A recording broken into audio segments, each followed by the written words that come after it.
शिवपुर गांव में एक बहुत ही पुराना पेड़ था जिस पर एक कौवा और कोयल दोनों रहते थे। एक बार दूसरे गांव से आए दो युवक उस पेड़ के नीचे आकर बैठ गए। कोयल अपनी मधुर आवाज में गाने लगी। वाह, कितनी मधुर आवाज है इस कोयल की। इसके गाने ने तो मानो हमारी सारी थकान पल भर में ही गायब कर दी। कितना आनंद आ रहा है इसका गीत सुनकर। ऐसा लग रहा है ये सारा दिन ऐसे ही गाती रहे और हम इसके मधुर गीतों में खोए रहें। कुछ देर गाने के बाद कोयल चुप हो जाती है। तभी कौवा काए काए करना शुरू कर देता है। इस कौवे ने तो सारा मजा ही किरकिरा कर दिया। कौवे की कर्कश आवाज सुनकर उन दोनों राहगीरों ने पेड़ पर पत्थर मारना शुरू कर दिया। कौवा डर कर वहां से भाग गया। कुछ देर बाद जब वो दोनों वहां से चले गए तब कौवा आकर उस पेड़ पर वापस बैठ गया। कौवा रोते हुए कोयल से कहने लगा, भगवान ने मेरे साथ बड़ा ही अन्याय किया है। ऐसा क्यों कहते हो? तुम्हारे साथ कौन सा अन्याय हुआ है? देखो ना बहन, एक तो भगवान ने मुझे इतना काला रंग दे दिया और ऊपर से आवाज भी कर्कश वाली दे दी। जहाँ भी बैठकर कुछ बोलना चाहूँ तो लोग आवाज सुनकर पत्थर मारने लगते हैं।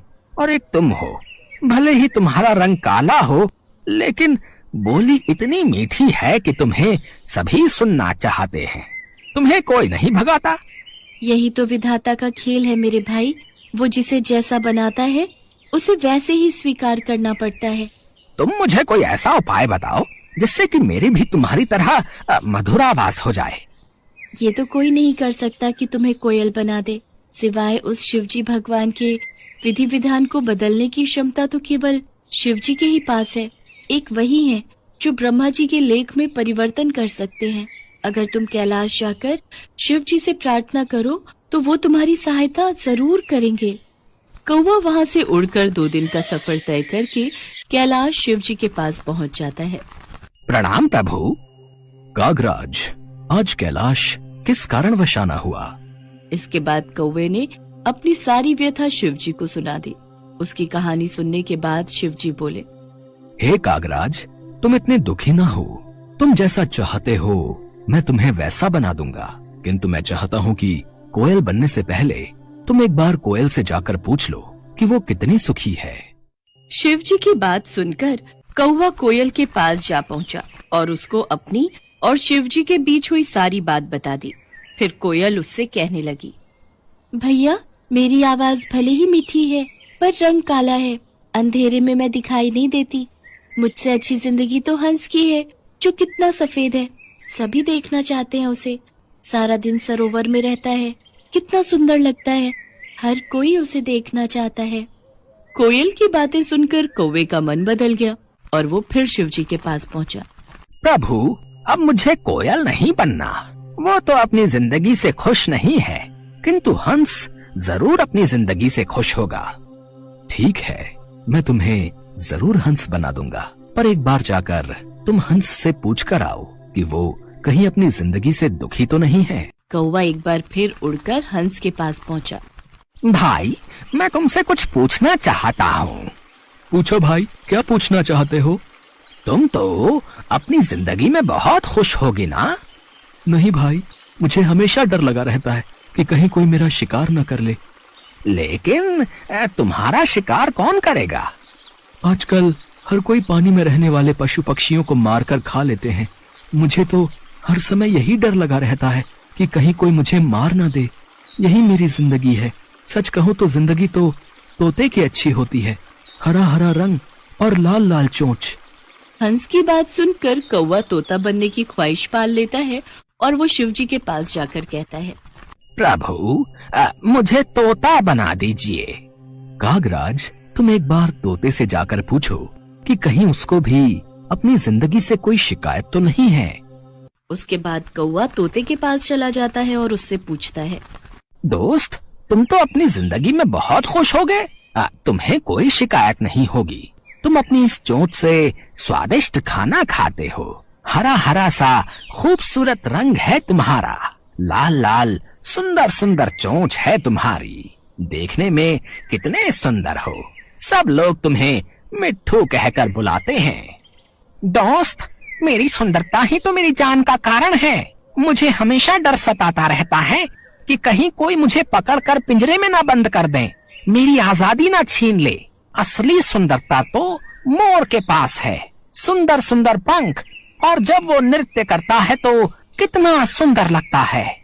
तोते की बात सुनने के बाद कौवा शिवजी के पास गया और बोला, प्रभु, ना ही मुझे हंस बनना है और ना ही तोता। कृपा करके मुझे मोर बना दीजिए। मोर तो अपनी जिंदगी से बहुत खुश होगा। कागराज, तुम एक बार मोर से भी पूछ लो, उसे कहीं अपनी जिंदगी से कोई शिकायत तो नहीं है। कौवा मोर को ढूंढने गया, लेकिन वो उसे कहीं दिखाई नहीं दिया। फिर वो उसे चिड़ियाघर में मिलता है। भाई, तुम दिखने में कितने सुंदर हो। जब तुम नाचते हो तो तुम्हारी खूबसूरती में चार चांद लग जाते हैं। लोग तो तुम्हारे साथ फोटो खींचने में कितने खुश रहते हैं। और एक मैं काला कलूटा, अगर मैं किसी की छत पर भी बैठ जाऊं तो वो मुझे वहां से भगा देते हैं। अरे काहे की सुंदरता, इसी सुंदरता के कारण तो आज मैं पिंजरे में कैद हूँ। अगर बाहर रहता हूँ तो हर समय डर रहता है कि कब न जाने कौन आकर मेरे पंख नोच ले, कहीं कोई मेरा शिकार न कर ले। सबसे अच्छी जिंदगी तो तुम्हारी है, ना ही तुम्हें कोई पकड़ता है और ना ही तुम्हारा शिकार करता है। अपनी आजादी में रहते हो, लेकिन फिर भी न जाने क्यों तुम्हें खुद से शिकायत रहती है कि तुम्हारा रंग काला है और आवाज बेकार है। सच कहूँ तो यही तुम्हारा सुरक्षा कवच है। मैं तो ईश्वर से प्रार्थना करता हूँ कि अगले जन्म में मुझे कौवा ही बनाए। मोर की बातों को सुनकर अब कौवे को समझ में आ चुका था कि ईश्वर वही करता है जो तुम्हारे लिए अच्छा होता है, न कि वो जो तुम्हें पसंद हो। ये सोचकर कौवा फिर शिवजी के पास पहुंचा और कहने लगा, प्रभु, मुझे ना तो तोता बनना है, न कोयल, न हंस और न मोर। मैं जैसा हूँ मैं वैसा ही ठीक हूँ प्रभु। शिवजी उसकी बातें सुनकर हंसते हैं और कहते हैं, कागराज, यही तो मैं तुम्हें समझाना चाहता था। हमें किसी से खुद की तुलना नहीं करनी चाहिए, क्योंकि वो हमेशा दुख का कारण ही बनती है और हर कोई अपने आप में श्रेष्ठ है। अब कौवे को सारी बात समझ आ चुकी थी। वो शिवजी से आज्ञा लेकर खुशी खुशी वापस कोयल के पास लौट जाता है। एक बार माँ पार्वती कैलाश पर भ्रमण कर रही थी। तभी उनकी नजर पृथ्वी लोक पर पड़ी। सेठ जी, ये माल गाड़ी में से उतार दिया है। ये ले, तेरे आज की कमाई के 200 रुपए। पूरा दिन मेहनत करके सिर्फ ये 200 रुपए ही कमाई हुई है। अब इसमें से 50 रुपए दूध के, 50 रुपए सब्जी के, बाकी बचे 100 रुपए जो पूरे 3 दिन चलाने हैं।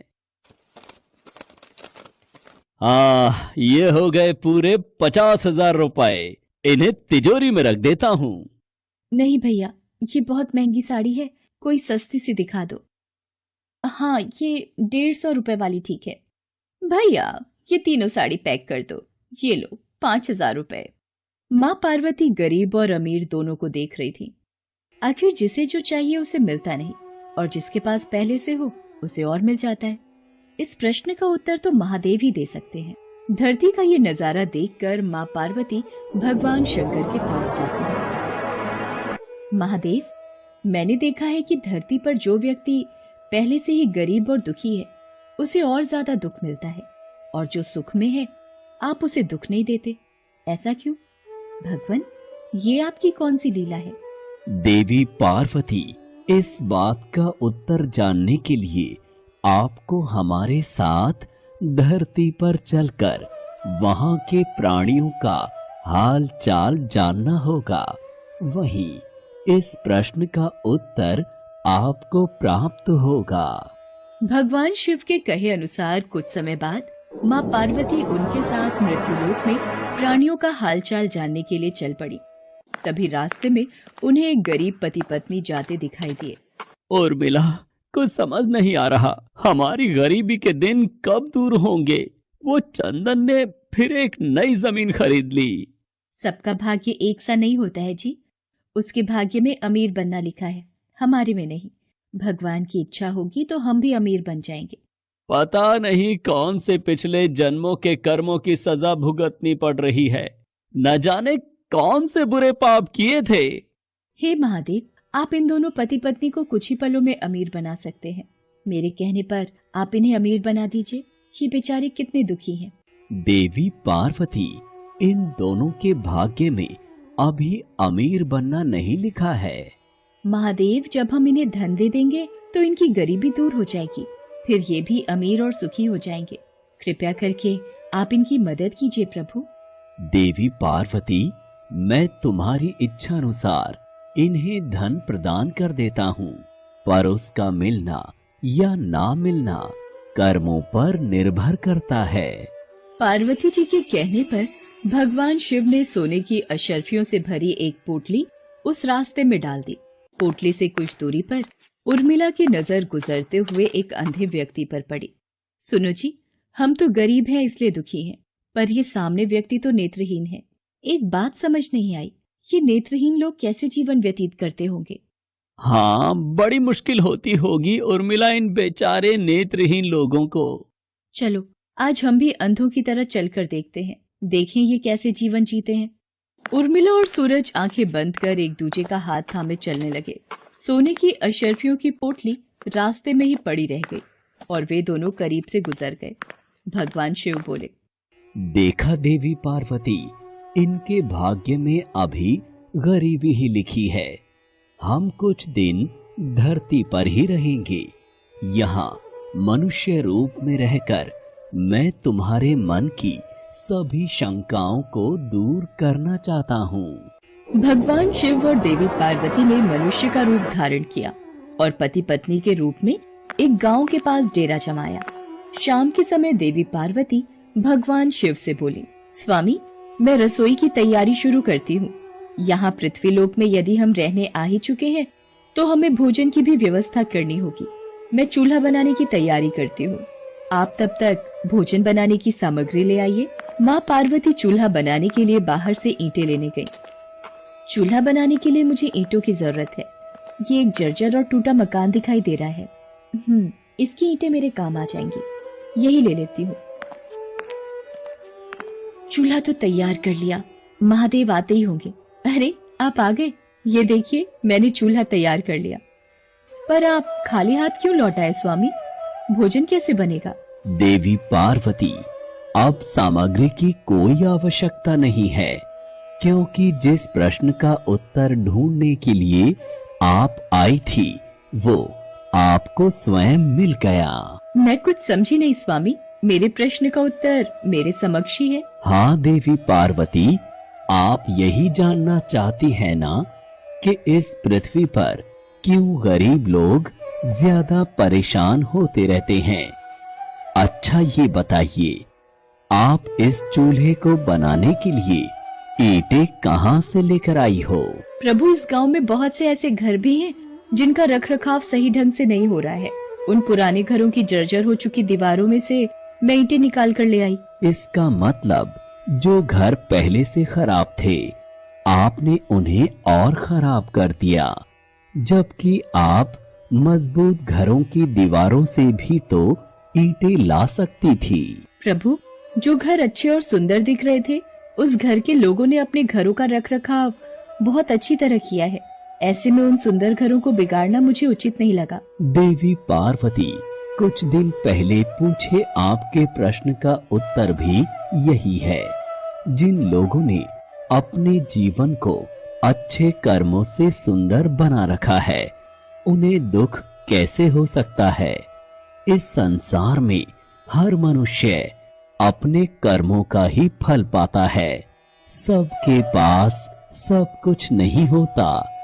मनुष्य के पिछले जन्मों का कर्म उसे इस जन्म में भुगतना ही पड़ता है, और यदि वो अपने इस जन्म और आने वाले अन्य जन्मों को सुखी बनाना चाहता है तो हमें सदैव ही पुण्य कार्य करते रहना चाहिए, ताकि हमारे कर्म उसमें जुड़ते रहें। आपको ज्ञात है वो मार्ग में उस दिन एक नेत्रहीन व्यक्ति। हाँ स्वामी, मुझे ज्ञात है। वो देखिए देवी पार्वती, उसके पास धन दौलत ऐशो आराम की कोई कमी नहीं है, परंतु उसकी आंखों का इलाज नामुमकिन है। ये उसके पिछले जन्म के कर्मों से जुड़ा है। उसने पिछले जन्म में जानबूझकर किसी निर्दोष की आंखों की रोशनी छीन ली थी, इसलिए ये इस जन्म में नेत्रहीन हो गया। पर इसके कुछ पुण्य कार्यों की वजह से ये अमीर बना। और वो गरीब पति पत्नी स्वामी? देवी, वो दोनों पिछले जन्म में एक कंजूस अमीर सेठ सेठानी थे, जो कभी भी कोई दान पुण्य नहीं करते थे। इसलिए इस जन्म में उन्हें गरीबी और दुख मिला। पर इन दोनों के अच्छे कर्म इनका आगे का जीवन सुखी बना सकते हैं। इस पृथ्वी पर कोई भी मनुष्य पूरी तरह से सुखी नहीं है देवी। हर मनुष्य के पास कोई न कोई दुख और समस्या है। मुझे उत्तर मिल गया है स्वामी। इस पृथ्वी पर सुखपूर्वक जीवन यापन करने के लिए मनुष्य को अपने द्वारा अच्छे कर्म करने चाहिए, ताकि उसे उसके पिछले बुरे कर्मों का फल न भुगतना पड़े। और फिर अपने प्रश्नों का उत्तर पाकर देवी पार्वती भगवान शंकर के साथ अपने रूप में आकर कैलाश वापस लौट गईं।